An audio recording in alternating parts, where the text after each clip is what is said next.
मेहनत से अग्रसर रहो, संकल्पित रहो।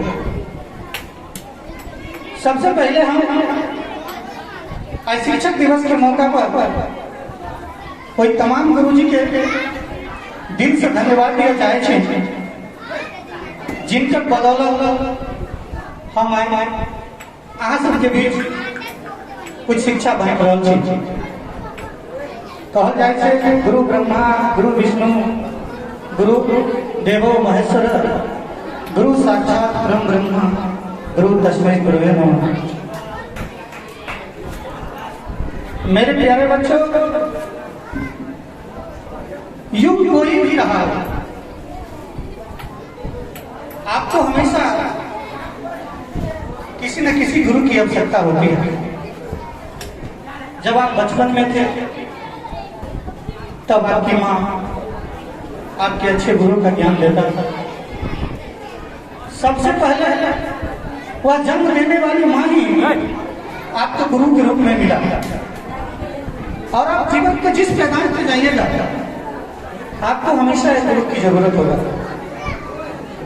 और अगर अच्छा गुरु मिले तो आपको इंसान बना सकता है, अगर गुरु अच्छा ना मिले तो आपको पत्थर बना सकता है। तो जीवन में अच्छे गुरु का होना आवश्यक है, चाहे और जीवन के अंतिम पड़ाव में हो या शुरुआत में पड़ाव में। मैं लोगों को एक छोटी सी कहानी सुनाता हूँ। आप लोग शिल्पकार को जानते हैं? शिल्पकार मतलब होता है मूर्ति बनाने वाला। एक मूर्ति बनाने वाला था, वो अपनी साइकिल से एक पहाड़ के रास्ते से गुजर रहा था। रास्ते में मुझे एक पत्थर मिला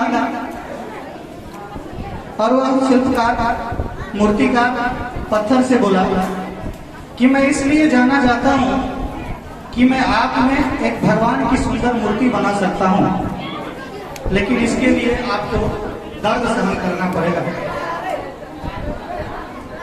तब जवाब में पत्थर बोला, जगह दर्द सहने से भगवान की सूरत होगी हमें तो हम ऐसा काम नहीं करते हैं, मैं दर्द नहीं सहन कर सकता हूँ।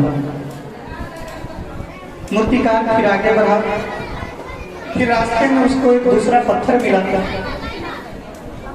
वह पत्थरों को फिर वही बात दोहराया कि मैं एक शिल्पकार हूँ, मैं मूर्ति बनाने के लिए प्रसिद्ध हूँ, मैं आप में भगवान की सुंदर मूर्ति बना सकता हूँ, लेकिन इसके लिए आप थोड़ा दर्द सहन करना पड़ेगा। वह पत्थर आधे मन से हाँ कर शिल्पकार अपना काम प्रारंभ किया। छेनी हथौड़ी से उस पत्थर को धीरे धीरे त्रासने लगा। पत्थर को हथौड़ी का चोट बर्दाश्त कर रहा था। धीरे धीरे उसका दर्द बढ़ता गया और दर्द बढ़ता गया। अंत में पत्थर हाथ उठा दिया, जनाना मुझे भगवान भगवान नहीं बनना, मैं दर्द बर्दाश्त नहीं कर सकता। आधे अधूरा पत्थर को छेद के वो शिल्पकार छोड़ दिया और फिर आगे बढ़ा। रास्ते में फिर उसे तीसरा पत्थर मिला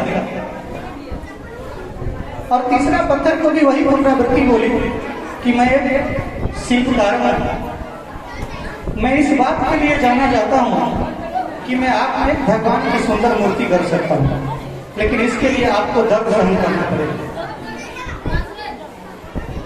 मेरे प्यारे बच्चों, वह पत्थर पूरे मन से हाँ भर दिया, जो अगर भगवान बनने के लिए मुझे दर्द सहना पड़ेगा तो मैं दर्द सह सकता हूँ। शिल्पकार अपना काम प्रारंभ किया, मूर्ति को छेनी और हथौड़ियों से धीरे धीरे तोड़ना शुरू किया। पत्थर चोट बर्दाश्त करता गया और चोट बर्दाश्त करता गया। उसे बहुत दर्द भी हुआ, लेकिन वह हमेशा केवल एक ही कल्पना में था कि मुझे तो भगवान बनना है, मुझे तो भगवान बनना है। वो इस ध्येय में शिल्पकार के द्वारा जो भी डांट सुनाई दिया, उसे जिस भी तरह से वो छेद हथौड़ी उसके प्रयोग किया, वो दर्द सहता गया। और अंत में एक दिन उसमें भगवान की सुंदर मूर्ति बन गई। वह शिल्पकार उस मूर्ति को उसी रास्ते में वृक्ष के नीचे, पीपल का वृक्ष है उसके नीचे रख दिया, तो वहां से वो चला गया। लोग जो भी उस रास्ते से गुजरते थे उस मूर्ति को भगवान समझकर पूजा करते थे। किसी ने मन्नत मानी होगी और उसका मन्नत पूरा हो गया, तो लोगों ने वहां एक सुंदर मंदिर बना दिया। और मंदिर बनाने के लिए आप जानते हैं पूजा करने के लिए नारियल फोड़ना पड़ता है, तो उसे एक पत्थर की जरूरत होती है। तो जो कटा छटा दूसरा पत्थर था साइड में ही पड़ा था, उसे वो रख दिया। अब उस कटा छटा पत्थर पे लोग रोज नारियल को फोड़ते थे और उस नारियल का पानी उसी दूसरा पत्थर जो भगवान का रूप बना था उस भगवान पे चढ़ाया जाता था। मेरे प्यारे बच्चों, ये मूर्ति कोई और नहीं, ये आपका जीवन है। अगर आप इस उम्र में अपने अनेक छोटी छोटी खुशियों को त्याग दीजिएगा, थोड़ा दर्द बर्दाश्त कीजिएगा, तो आने वाले 10-5 वर्षों के बाद आप में भी एक भगवान की मूर्ति होगी।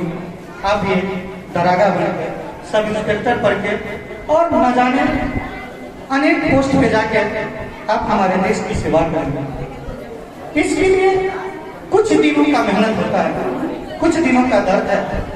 अगर आप गुरु के डांट को, आप अपने माता पिता के डांट को बर्दाश्त कर लीजिएगा, तो आने वाले कल आपका जीवन सुनहरा होगा, आपका भविष्य उज्जवल होगा। आप केवल अपने माँ बाप का ही नहीं, अपने देश का, अपने परिवार का, अपने समाज का नाम रोशन कीजिए।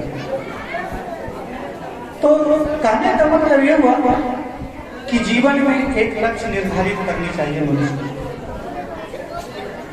और उस लक्ष्य की प्राप्ति के लिए अपने पूरी तन्मयता से, पूरी लगन से मेहनत करना चाहिए।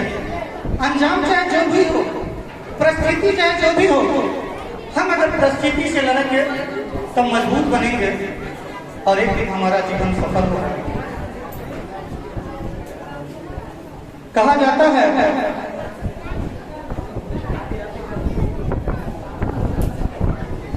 कि सपने एक देखो, सपने एक देखो, उन्हें पूरा करने में 1000 मुसीबतें आएगी, लेकिन वो मंजर बड़ा सुंदर होगा जब आपकी सफलता शोर मचाएगी, जब आपकी सफलता शोर।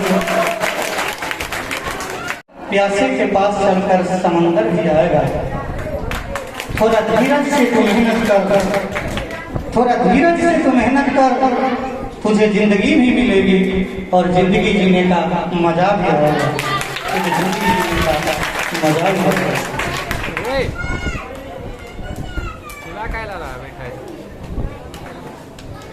एपीजे अब्दुल कलाम का एक स्टेटमेंट है कि सपने वो नहीं जिसे हम रात में देखते हैं, सपने वो नहीं जिसे हम रात में देखते हैं, सपने तो वो होती है जो उसे पाने के लिए हमें सोने नहीं देते हैं।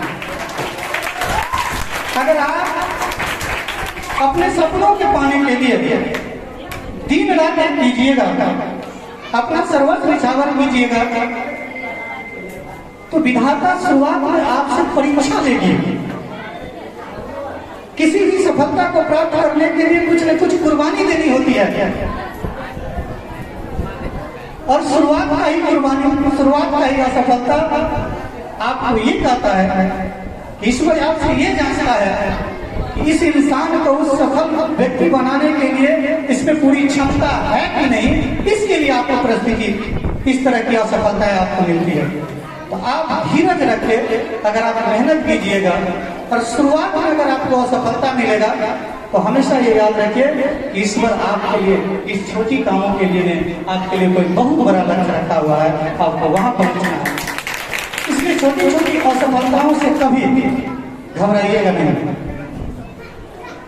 जीवन में दैनिक उलझन सबों के पास होती है, लेकिन इस उलझनों से जो लड़ जाता है वो तर जाता है, जो नहीं लड़ता है वो मर जाता है।